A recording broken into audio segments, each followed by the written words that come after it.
പാതിരാത്രി 11 മണിക്കാണ് കേട്ടോ ഈ വീഡിയോ എടുക്കുന്നത്. റവ ഉപ്പുമാവും ഗ്രീൻ പീസ് കറി ഉണ്ടാക്കാൻ പോവുകയാണേ. അപ്പോൾ ഉപ്പുമാവിന് വേണ്ടിയിട്ടുള്ള സംഭവങ്ങളൊക്കെ ഞാനിവിടെ അരിഞ്ഞ് പറക്കി നല്ല അടിപൊളിയാക്കി വെച്ചേക്കുന്ന കണ്ടോ. സാധാരണ ഇങ്ങനെയൊന്നും അല്ല കേട്ടോ, എല്ലാം കൂടി വെട്ടി അരിഞ്ഞ് ഞാനങ്ങ് ഇടുക ചെയ്യുന്നത്. ഇന്നൊരു ഭംഗി ആയിക്കോട്ടെ എന്ന് വെച്ചിട്ട് ഇങ്ങനെയൊക്കെ എടുത്ത് വെച്ചതാണേ.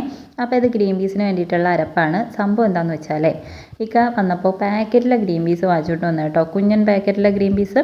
എന്നിട്ട് എൻ്റെ അടുത്ത് പറഞ്ഞു ഇത് വെള്ളത്തിയിട്ട് കോത്തേണ്ട ആവശ്യമൊന്നുമില്ല, ഇത് വെന്തോളും എന്ന്. പക്ഷേ അത് വേവില്ല എന്നുള്ള കാര്യം എനിക്ക് 100% ഉറപ്പായിരുന്നേ. പിന്നെ തർക്കിക്കാൻ വയ്യാത്തതുകൊണ്ട് ഞാൻ വിചാരിച്ചു ഓക്കെ നോക്കാം, വേവിച്ച് നോക്കാം, വേവിച്ച് കാണിച്ചു കൊടുക്കാമെന്ന് വിചാരിച്ചു കേട്ടോ.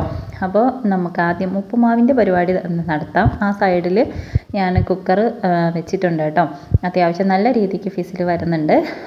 ആ സമയം കൊണ്ട് നമുക്ക് നമ്മുടെ ഉപ്പുമാവ് അങ്ങ് ഉണ്ടാക്കിയെടുക്കാമെന്ന് വെച്ചു. സത്യം പറഞ്ഞാൽ ഈ ഉപ്പുമാവ് ഉണ്ടാക്കുന്ന പണി എനിക്ക് കണ്ടിന്യൂസ് ആയിട്ട് കിട്ടാറുണ്ടായിരുന്നേ.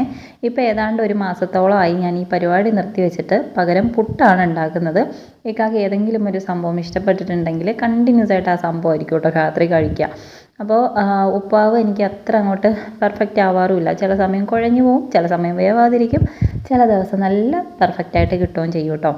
അപ്പോൾ ഇന്ന് എന്തായാലും കുറച്ച് സംഭവങ്ങളൊക്കെ ഞാൻ വെട്ടി അരിഞ്ഞിട്ടൊക്കെ ഉപ്പുമാവ് ഉണ്ടാക്കുന്നുണ്ട്. ഉപ്പുമാവായതുകൊണ്ട് തന്നെ ചില ദിവസങ്ങളിൽ ഉപ്പ് കൂടിയിട്ടും ചില ദിവസങ്ങളിൽ ഉപ്പ് കുറഞ്ഞിട്ടും ഒക്കെ കിട്ടാറുണ്ട് കേട്ടോ. 1-2 പ്രാവശ്യം ഞാൻ ഉപ്പിടാൻ മറന്നിട്ട് ഉപ്പുമാവ് ഉണ്ടാക്കിയിട്ടുണ്ടായിരുന്നു. അപ്പോൾ നിങ്ങൾക്ക് ആർക്കെങ്കിലും അറിയാമെങ്കിൽ പറഞ്ഞു കേട്ടോ, ഉപ്പുമാവിൽ ഉപ്പിടാൻ മറന്നിട്ടുണ്ടെങ്കിൽ പിന്നെ എന്താ ചെയ്യുക എന്നുള്ള കാര്യം. അപ്പോൾ എന്തായാലും ഇന്ന് ഞാൻ മറക്കാതെ കുറച്ച് ഉപ്പിട്ട് കൊടുക്കുന്നുണ്ട് കേട്ടോ.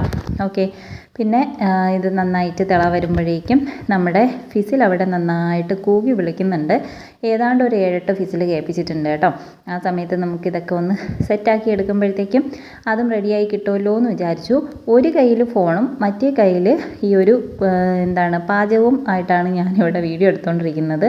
അതുകൊണ്ട് ഉപ്പുമാവിൻ്റെ മാവിട്ട് കഴിഞ്ഞാൽ, അതായത് റവ ഇട്ട് കഴിഞ്ഞാൽ ഉടനെ ഇളക്കുക എന്നുള്ള പദ്ധതി നടക്കത്തില്ല. അപ്പോൾ അതുകൊണ്ട് ഞാൻ ജസ്റ്റ് ഒന്ന് ഫ്ലെയിം ഓഫ് ചെയ്ത് വെച്ചേക്കുവാണ് കേട്ടോ.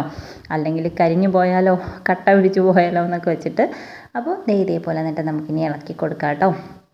കറക്റ്റ് അളവിലും മെഷർമെൻറ്റിലും ഒന്നും എനിക്ക് ഈ സംഭവം ഉണ്ടാക്കിയെടുക്കാനൊന്നും അറിയില്ല കേട്ടോ. ഇന്ന് കുഴപ്പമില്ല, എന്നാലും ഈ മാവിൻ്റെ കുഴപ്പം കൊണ്ടാണോ എന്ന് എനിക്കറിയില്ല, ഇച്ചിരി ഒന്ന് കുഴഞ്ഞു പോയിട്ടുണ്ടായിരുന്നു. അപ്പോൾ കറിയും ഇവിടെ റെഡിയായി. ഒരുപാട് വട്ടം ഫിസിലടുപ്പിച്ചിട്ടാണ് കേട്ടോ ഇതൊന്ന് വെന്തത്.